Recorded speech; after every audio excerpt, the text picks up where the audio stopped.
This thing with Shelby and his racing came out of nowhere. Ever since he was a little bitty boy, we'd be driving somewhere and he'd say, Mom, you know what kind of car that is? And I'd say, blue. He said, no, that's a Mazda so-and-so and so-and-so and so. Year and everything. I was just like, how's he know all that? And it's always been cars. And he was just so unhappy in college.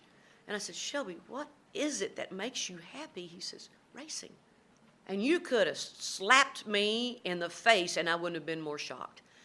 And I said, what do you mean racing? He said, Mom, I want to race cars.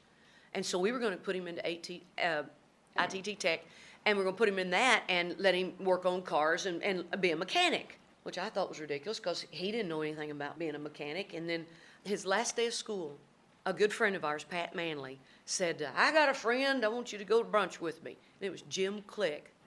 Jim Click owned car dealerships all over Arizona and had a racing team. They went to brunch, and Jim said, hey, you want to go to upstate New York with us and work on my pit crew? He said, yeah, he did. And then Shelby was in the Jim Click car on the Jim Click team racing a Grand Am race, went from 18th to 3rd before he handed it over to Michael McGovern, who was the second and more professional driver of the team. And who'd have thought it? And I mean, it's just kind of going full circle again. And if it wasn't for Pat Manley and Jim Click, Shelby probably would have never realized his dream. And Billy Johnson, who has helped him tremendously, and the Roush team, just so many great people in the race car business that I'm just thrilled to death. I mean, it's kind of like being in the rodeo business, and you know all that's like a family. Then you get in the music business; it's all like a family.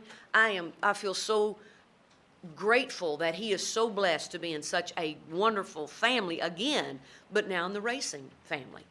I couldn't be happier for him. I didn't say I wasn't nervous. That first time when that green flag drops, my stomach goes right to my throat, and then it goes back down, and then I'm okay. But boy, that roar is tremendous.